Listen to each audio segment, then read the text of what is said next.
Welcome everybody. Today I want to give you my first thoughts about Onvo, the sub-brand by NIO, and this comes a little bit late, but it's true. I haven't had a chance to see Onvo before in person, so as I said, on paper it looks good. I had doubts whether or not they can scale it quickly, and that seems to be the case, but I said, before I don't see the car in person, I don't really can form a strong opinion whether or not I like it or how I see the prospects. So see this video as a first take. I will definitely have another take then once I've driven the car, and that obviously makes a big part of what makes a car, right? But for now, I have managed to visit a store and saw it for the first time in a shopping mall, and so see this a little bit as a download of my current thoughts after visiting the Onvo store. So first of all, I think the bottom line here, my quick impression is that they didn't make any compromises. And what do I mean by that is that yes, the car is very Model Y-esque, so it's reminding you from the form factor and many of the features and so on of a Model Y, because that's what they tried to do. And that's what I always also said, what I didn't really like so much about this sub-brand, because I don't like those China brands that are going into copying something that we're already doing in the West too much. I always thought like NIO is more of something distinct and different in the way the business model works, in the way the design language works and so on.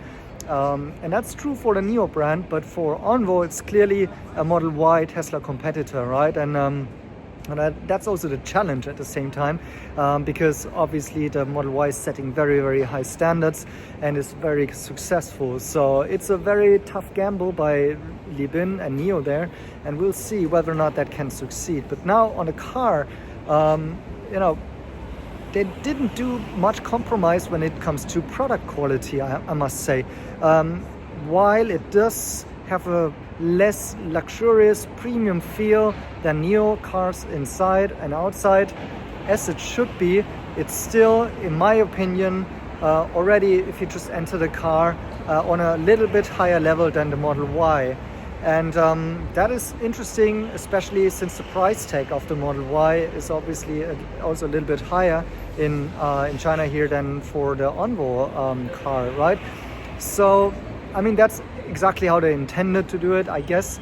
But still, I was unsure whether or not they maybe used some very cheapish material that we sometimes see like in Xiaopeng cars or some of the other smaller Chinese brands, or even the behind me there's a Huawei store with some of the Huawei cars. I mean, immediately when I go into those cars, I usually don't like them too much, because there's just too many materials that haptically don't feel right, or where I think after some usage they might age not very well and stuff like that. But with the Onvo I didn't have that impression, although you can clearly see that it's not going to this full premium luxury feel as with NIO. But there are some things like, for example, the steering wheel, which I always find also very important, of the feeling that the car is giving you, where they are clearly better than some of those low-cost cars that I see in the same segment.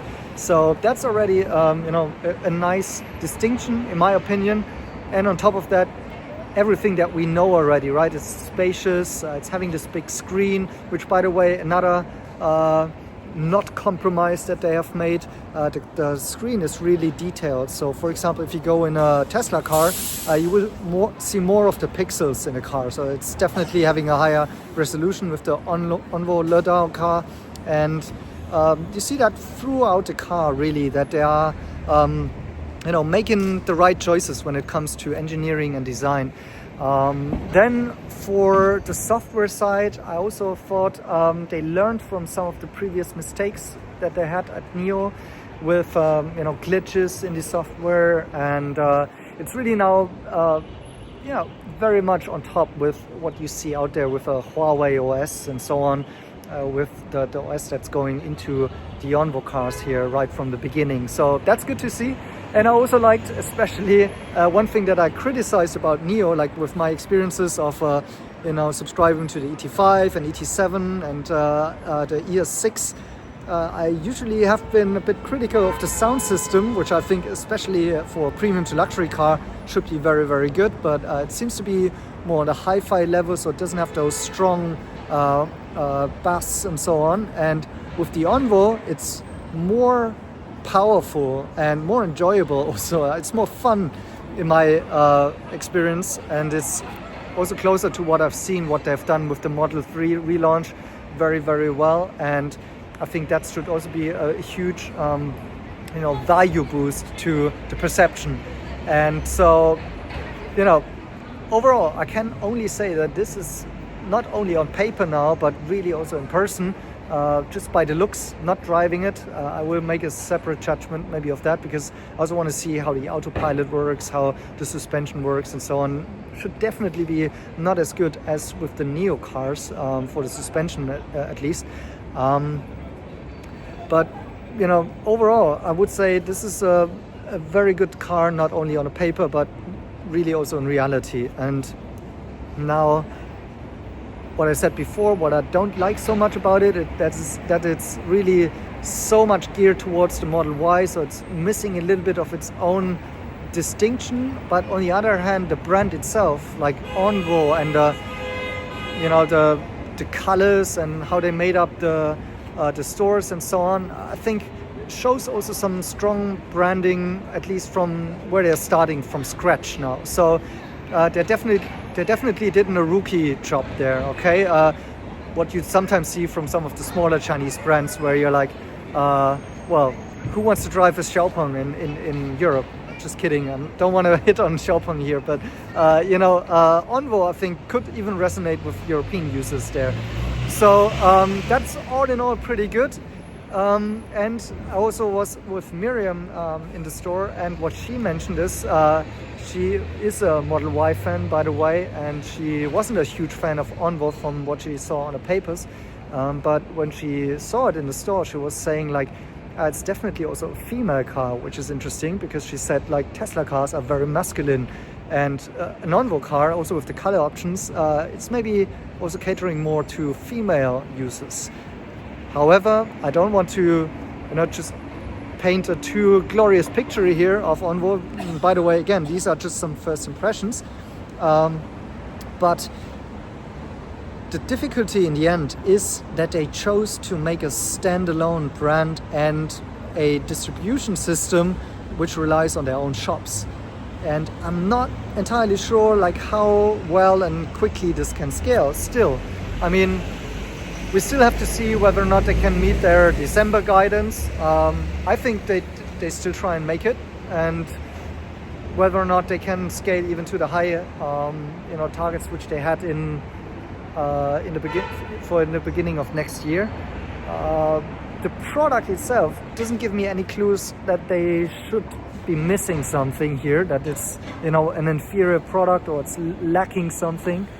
But the problem is, how do you make people aware of it? How do you make people buy the Onvo instead maybe of a Model Y, or switching from another Chinese brand to Onvo? It's still a no-name brand, even more so than Neo, okay? And that's the main challenge right now. So how well is the marketing approach that they're doing?